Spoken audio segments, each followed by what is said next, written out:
does that even mean, Bauer's Game Corner? Ahoy there, YouTube! I'm back again today for another game preview, another special Kickstarter preview. And today I'm very excited to be talking about Yukon Salon from David Fuden. This is for 2 to 4 players, take about 10 to 15 minutes to play, and it's for ages, I don't know, about 7, 8 plus. And Yukon Salon is a very quick, very light game in which you are going to be playing as a hairstylist, trying to give lumberjack beards and give bears new hairstyles in order to gain points and persistent special abilities and do all sorts of crazy stuff like that. It is a light, quick, dual-use card game. Let's open it up, and I'll show you how it works. Alrighty then, we're going to take a look at what's going to get inside of Yukon Salon. So before we get started, I do want to mention this is the promotional copy I have in front of me. So take everything you see here with a grain of salt. So first and foremost, we're going to handy dandy rule sheet. It is probably going to be about 1 pages, full color, pictures, illustrations, all the good stuff you like to see in a rule booklet. It's a pretty simple game, so it should have you up and running pretty quickly. So in Yukon Salon, what you're going to be trying to do is you're going to be trying to be a hair cutter, gaining the most points by either giving lumberjacks new beards or by giving bears new hairstyles like such. When you do that, it's going to give you victory points, which will be the numbers on the cards right here, but it's also going to give you various different special abilities that you might be able to do now or persistently throughout the game. It might even help you score more victory points at the end of the game. I'll go over the components, and then we'll show you how the game is played. So first and foremost, everybody's going to start off, they're going to have X amount of style cards. This will vary based on how many players you are playing the game with. Also, each player is going to get one of these handy-dandy little cheat sheet cards. It'll show you the 3 actions you can take throughout the game. You'll be able to take 2 actions on your turn. Little icon key down here, which is nice. And on the back, it's got a style bonus guide, which will tell you what everything is going to be able to do, all the different numbers. You're going to get 2 dice, which you will be rolling quite frequently, because in this game you can't just slap a beard or a hairdo on any old bear or lumberjack. You are going to have to roll the dice and then potentially convince them that that hairdo is a good hairdo for them. Like, for instance, you might be like, oh yeah, that one looks real good on you. But in order to get it, you're going to have to roll a 9 or higher on the die right here, so you're going to have 2 dice to do that. But luckily, there will be various different ways you can modify the die roll. So you got more style cards that you'll be able to draw right here. That is one of your actions.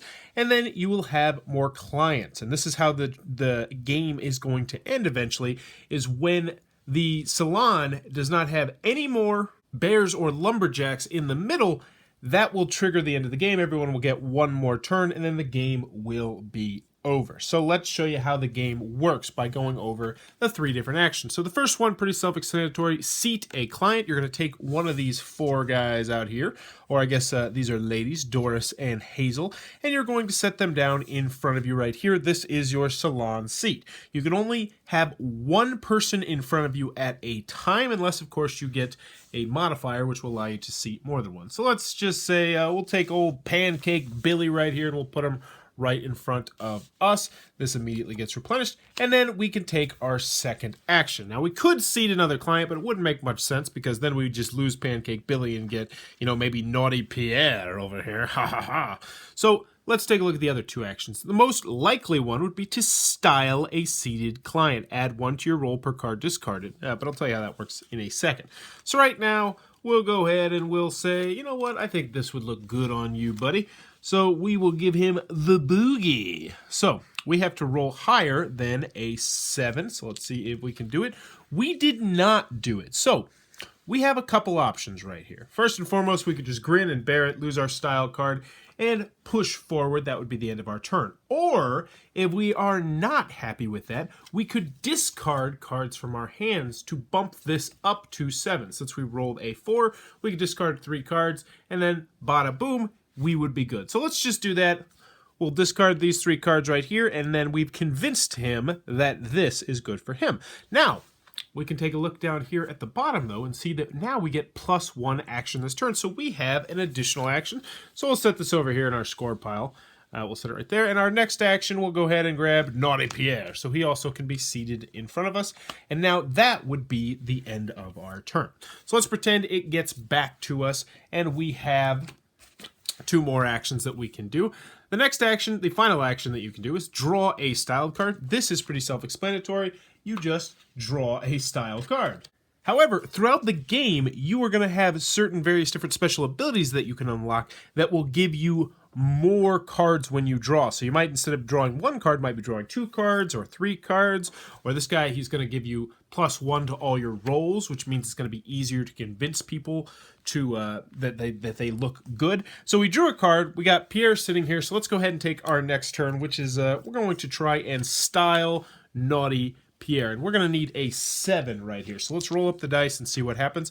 Ooh, we only have a 5. Now there is one other option that you can do, since I only have one card in my hand, to try and make Naughty Pierre like this hairstyle. This one's a little bit odd in the aspect that you are going to physically be talking to Naughty Pierre. Yes, the card down there. You look to see what their number is, which in this case would be a 3, and then you have to tell him 3 different reasons why this style is the style for him. First and foremost, Naughty Pierre, well, the ladies love the updo, and if you want to be naughty, you better get yourself an updo. Secondly, it goes fantastic with that red hat of yours. Yellow hat, absolutely not. But when you're rocking that red hat, Naughty, I think that is definitely updo is for you. Last but not least, it really makes your jawline very well defined, the updo. So, now that I've used 3 different excuses for why this hairstyle is for him, I get to re-roll one of the dice in an attempt to try and get the 4. I still did not get it, so unfortunately, this would go away, and that would be the end of my turn. But anywho, you are going to continue to try and style, draw cards, seat clients, until, as I mentioned, all the clients are done from here, at which point that will trigger the end of the game, at which point everyone will get one more turn. Whoever has the most points at the end of the game will be the winner of the game. Points will be these numbers over here. For the bears, it's going to be pink ones. So let's take a look at some of the various different special abilities that you will see in the game. So you get Doris, that's going to be +1 to all rolls, +1 cards to draw. So every single time you draw cards, you're going to get an extra card. +1 to all rolls. +1 to bear rolls. Let's take a look at some of the various different styles of some of the special abilities. Draw 1 style from a player, so this one will allow you to take it from someone. +1 action this turn. Draw 1 style. Draw 2 styles. Various different other things like that. Also, some of them will have X's on them. So, the value the cards will actually depend on the value of the bear or the lumberjack. Let's see if I can find an X. I can't find an X right now. But there are X's. Oh yeah, an X right there. So X right there. Once you've tallied up the points, whoever has the most points will be the winner of Yukon Salon. And that, in a nutshell, is how the game is played. Alrighty then, Yukon Salon coming to a Kickstarter near you very, very soon. I'll be sure to post that Kickstarter link down below. Who might be digging this game? If you're in the market for a quick, light, simple game, this one definitely fits that bill. It says 10 to 15 minutes, and I think that would be just about right, especially if you're playing at the lower player counts. Also, if you're in the market for a game that's easy to learn, easy to teach, this one definitely will fit that bill. And if you like the idea of giving bears and lumberjacks new hairstyles and beards, I think you will really get a few chuckles out of this game. Absolutely.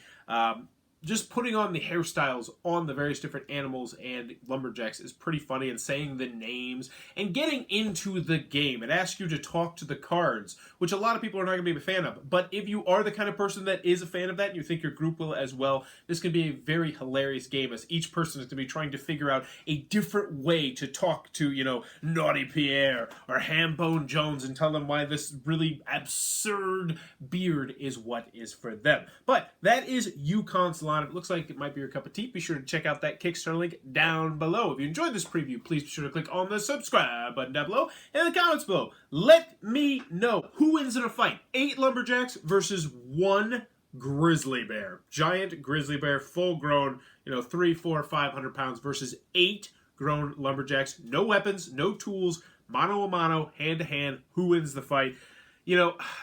I gotta go with the lumberjacks. I just feel like, especially if they fight together, there's no way that grizzly bear has a chance. Because as soon as that grizzly bear gets on the ground, it's just biting and clawing and tearing. The lumberjacks are just... I'm gonna give it to the lumberjacks, but who would you pick in the fight? 8 lumberjacks, 1 giant grizzly bear? Let me know in the comments below. And as always, thanks for your time, YouTube.